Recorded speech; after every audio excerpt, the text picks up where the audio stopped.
¿Cómo están, amigos inquisitoriales? Mis bendiciones para todos ustedes. Desde que yo era un niño y supe por primera vez acerca de la Santa Inquisición, sentí mucha fascinación por ese tema. Me provocó pesadillas siendo yo niño, pero carajo también despertó mi curiosidad morbosa a lo largo de los años y hasta hoy en día todo lo que tenga que ver con la Santa Inquisición todavía despierta mi interés y mi fascinación. Entonces, carajo, para esta ocasión tengo este libro, El Manual de los Inquisidores, del autor Nicolau Eymery, que este gandaya es el rockstar de los inquisidores. De hecho, él es el inquisidor, él escribió este manual y en esos tiempos todo aquel que fuera aspirante a ser inquisidor tenía que rifarse este manual al derecho y al revés para ser un inquisidor respetable y poder torturar a las personas como Dios manda. Y sí, sé que la Santa Inquisición provocó la muerte de muchas personas de ciencia, muchos médicos, muchos astrónomos, muchas mujeres que eran muy inteligentes y los inquisidores simplemente los llevaron a la hoguera, les quitaron sus cosas y los torturaron muchas veces por placer nada más, pero carajo, eso precisamente es lo que hace tan fascinante y tan divertida esa parte tan oscura de la historia.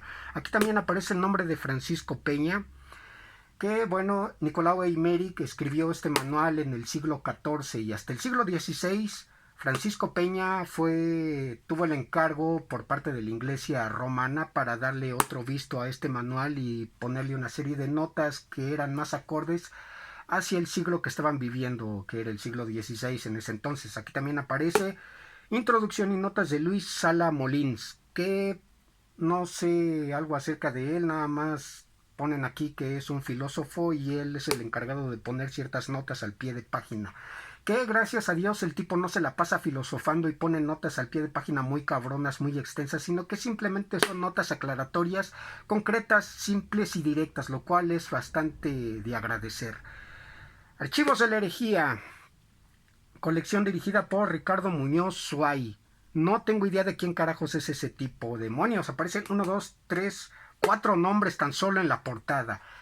El libro nos habla acerca de el derecho inquisitorial que tienen todos los aspirantes para ser inquisidores en esta época.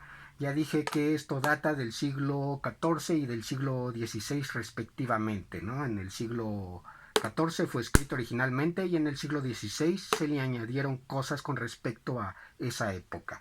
Bueno, el libro nos explica claramente qué es un hereje, cuántos tipos de herejes hay y cómo se pueden identificar. También nos explica qué es la herejía y cuántos tipos de herejías hay y cómo cuidarse y poderlas eliminar por medio de la tortura. Este no es un libro morboso, no crean que aquí van a encontrar ciertas descripciones de en qué consistían las torturas o que en qué se basaban ciertas ejecuciones. No, este nada más se basa en puro derecho inquisitorial. Es un libro más que nada que se centra en el derecho más que en las descripciones morbosas de las torturas de la Santa Inquisición. Así que si ustedes están esperando leer un libro muy morboso, muy violento, muy sangriento, no lo van a encontrar en estas páginas. De seguro hay otros tantos libros que hablan acerca de eso, pero no los tengo. En su lugar igual pueden ir a algún museo que esté a su disposición, nada más es cosa de investigar. Yo aquí tengo este boleto de el Museo del Antiguo Palacio de la Inquisición, Cárceles de la Inquisición, Procesos y Tormentos. Este boleto ya tiene muchos años. No sé si todavía hoy en día exista este museo, probablemente sí, pero a lo mejor ya hay otras cosas. Fue bastante interesante, fue muy divertido y uno puede ver de primera mano en qué consistían todos esos procesos y torturas tan sanguinarios, tan tortuosos, tan escalofriantes y tan pesadillescos que habían en ese entonces. Este libro también nos dice qué es lo que se le hacían a los herejes una vez capturados. No nada más era de encarcelarlos y torturarlos, sino que, maldición, aquí cuando te explican en qué consiste la herejía y qué es un hereje, me doy cuenta de que yo soy un hereje y muchas personas que yo conozco también son herejes y carajo, si yo estuviera en esa época ya me hubieran quemado y a mí y a toda mi familia, porque aquí explica que un hereje una vez es atrapado no nada más se limita a él, sino que también se tiene que atrapar a toda su familia porque ellos también ya son manchados por la herejía. Así que imagínense, si yo soy un hereje y mi familia no está metida en esas ondas de la herejía, yo también nada más por ser hereje ya estaría condenando a toda mi familia, nada más por el simple hecho de vivir conmigo, aunque ellos no supieran lo que yo estaba pensando y lo que estaba haciendo, cual está completamente cabrón en estas páginas. También nos dice que una vez capturado el hereje y una vez procesado, su casa tiene que ser derribada una vez que sus posesiones son subastadas. Entonces, no solamente se atrapaba al hereje y a toda su familia, sino que también se derribaba su casa para limpiar la zona de cualquier tipo de herejía que hubiera quedado impregnada en el aire. Y no solamente eso, sino que la casa de los vecinos también tenía que ser derribada, lo cual, si uno se pone a pensar, también está muy cabrón. Imagínense que ustedes tienen miedo de la Santa Inquisición, entonces hacen todo lo posible por llevar el modo de pensar tal cual, sin manchar, para que no puedan ustedes ser llevados a prisión y a tortura. Entonces, si alguno de sus vecinos era culpado de herejía y era llevado a prisión, entonces imagínense que vieran que están derribando su casa y que luego les dieran el aviso de que como ustedes son sus vecinos, sus casas también tenían que ser derrumbadas aunque ustedes no fueran herejes. No, pinchen mamen, qué endemoniada madre tan demente era esto. Y no solamente vienen estas cosas, vienen otras más que explican de una manera muy concisa y muy descriptiva lo que se tenía que hacer y lo que no, porque hasta eso como que los inquisidores no eran completamente totalitarios. Por ejemplo, un niño o un anciano que fueran herejes no eran sometidos a la tortura ni tampoco encarcelados por el mismo hecho de ser muy frágiles. Entonces, nada más se les daban algunos azotes. Pero los niños de todos modos podían ser eh, torturados. De hecho, aquí nos explica a partir de qué edad una persona ya puede ser torturada. Las niñas a partir de los 14 años y los niños a partir de los 12 años, ¿no? O sea, siendo muy niños, si son herejes o si son blasfemos, no les pueden hacer nada más que darles unos cuantos azotes, pero si ya una vez llegan a la edad de la adolescencia, ya pueden ser azotados como Dios manda. Entonces, demonios, había que tener mucho cuidado con eso, ¿no? También se tomaba en cuenta cuando alguien era blasfemo porque estaba pasando por una desgracia, porque estaba borracho, porque estaba delirando por causa de la fiebre o cosas así, ¿no? De todos modos era torturado, pero de una manera muy moderada, lo dicen aquí en el manual. También nos habla de que ¿qué pasaría si alguien tiene sueños herejes? Bueno, si ustedes tienen sueños herejes y hubieran estado viviendo en esa época, no se preocupen, los inquisidores no les hacen nada. Les dicen, está bien, sueñas con que eres un hereje, está bien, no hay problema, no puedes controlar tus sueños, no pasa nada. Pero no tengas tantos sueños de esos. Y también nos habla acerca de que qué podría pasar si alguien está completamente loco, ¿no? Alguien que está loco y no puede controlar sus actos o no puede controlar su manera de pensar o de ser, entonces, ¿qué se hace? ¿De verdad es un blasfemo? ¿De verdad es un hereje? ¿O solamente es producto de su propia locura? Bueno, este manual también lo explica. Aquí debe de estar la página.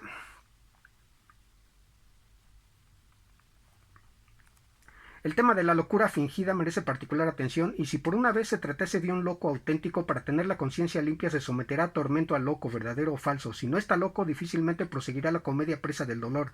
Si hay duda y no puede creerse que se trata de un loco auténtico, que se le torture de todas formas, pues no hay que temer que el acusado muera por efecto de la tortura. Pero si el hereje sigue blasfemando como un demente bajo la tortura y mientras le conducen el patíbulo, no conviene sobreseer e inducirle a que se arrepienta para que al perder la vida no pierda también su alma. Podría parecerlo, pero hay que recordar que la finalidad primera del proceso y de la condena a muerte no es salvar el alma del acusado, sino procurar el bien público y aterrorizar al pueblo. Más claro no pudieron haberlo puesto. De hecho, también aquí hay una parte muy interesante acerca de el incesto. Y nos ponen un ejemplo bastante divertido. Noé, dice, embriagándose después del diluvio, no pecó ni total ni parcialmente, no conocía el vino ni su fuerza. ¿Cómo podía protegerse? Mientras que Lot, emborrachado por su hija mayor al acostarse con ella, pecó parcialmente, no totalmente, pues conocía el vino. No ignoraba su fuerza y habría debido prevenirse. Pecó por embriaguez, pero no tenía experiencia de la embriaguez y no sabía que ésta conducía a la lujuria. Por lo tanto, queda parcialmente excusado de su incesto, pero cuando emborrachado por su segunda hija se acuesta con ella, no tiene perdón, pues conocía los efectos del vino y la relación entre la embriaguez y la lujuria. Ah, pues tenía que haberse cuidado más, ¿verdad? Entonces, este tipo de observaciones tan, sí, divertidas y tan escalofriantes a la vez, está lleno este libro, es muy interesante, es muy divertido. Si les gusta la historia, si les gusta este tipo de temas oscuros, si les gusta todo lo relacionado a la Santa Inquisición y a la brujería y a la blasfemia y a la herejía, pues carajo, rífense el manual de los inquisidores de Nicolau Eimerick, actualizado por Francisco Peña y con notas de Luis Salva Molins. Carajo, es bastante interesante y carajo, Demonios, no importa cuántas veces lea este libro, me sigue fascinando, me sigue entreteniendo, me sigue divirtiendo y me sigue pareciendo sumamente interesante. Maldita sea, todo esto de la Santa Inquisición también es para ponerse a reflexionar y ponerse a pensar cuántas personas de medicina, cuántas personas de ciencia, cuántas personas con sentido lógico y racional fueron llevadas a la hoguera, fueron llevadas a prisión, fueron torturadas, fueron apartadas de su familia nada más porque no se sometían a los dogmas de la iglesia. Entonces uno podría pensar que ya nos libramos de eso, que ya estamos viviendo mejores cosas, pero honestamente poniéndose a pensar todavía seguimos viviendo presas de las mismas supersticiones que la humanidad se inventa. Entonces es increíble pensar cómo los seres humanos inventan las propias patrañas para vivir con miedo constante, porque hasta hoy en día, en pleno año 2022, todavía seguimos viviendo presas de un montón de estúpidas supersticiones, porque inclusive he visto notas en las noticias, en los periódicos, de gente que mata cuervos porque consideran que son aves de mal agüero, o gente que mata chotacabras y búhos porque dicen que son brujas, o gente que le tiene miedo a los gatos negros porque consideran que son de mala suerte. Entonces ese tipo de estupideces me hace pensar que hemos fallado como humanidad, no hemos progresado como seres humanos. Todavía, a pesar de toda la ciencia, de todos los avances médicos y científicos que hay, todavía seguimos viviendo presas de miedo supersticioso, todavía seguimos viviendo bajo el peso de la propia estupidez que venimos cargando y acarreando desde ya muchos siglos atrás, y es increíble cómo todavía no podemos sobreponernos a ese tipo de estupideces y todavía seguimos teniendo miedo de cosas fantasiosas que inventamos hace mucho tiempo y no nos podemos librar de ellas. Entonces opino que debemos estar avergonzados como seres humanos, opino que debemos estar avergonzados como humanidad, y no merecemos compartir este mundo con tantos animales a quienes todo el tiempo estamos matando, no para alimentarnos, no para poder subsistir, sino simplemente por tenerles miedo, por cosas infundadas que imbéciles de hace mucho tiempo inventaron cuando se inventaron todas esas patrañas de las brujas y los demonios y los fantasmas. Entonces, ¿qué sentido tiene haber inventado tantas patrañas con respecto a creencias de la iglesia para mantener controlada a la gente, si eso simplemente conlleva un montón de actos, guerras y cosas así? Y sí, entiendo, hoy en día tal vez ya no se vive lo de la Santa Inquisición tan al pie de la letra. Digo, muchas personas ya pueden tener otros tipos de religiones, pero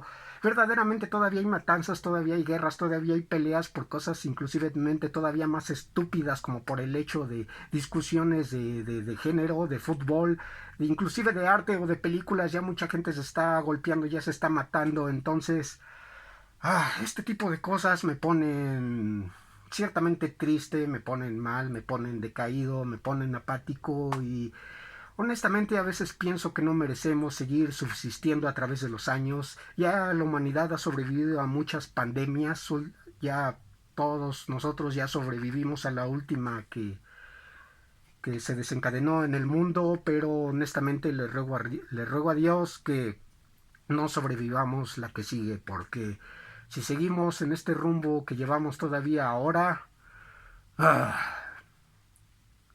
tal vez hubiera sido mejor que la Santa Inquisición hasta hoy en día todavía siguiera con puño de hierro imponiendo sus dogmas, para ver si así, no digo que desaparezcan la estupidez, pero sí al menos podrían controlarla medianamente. Entonces, carajo. Ah, Nos vemos en la siguiente.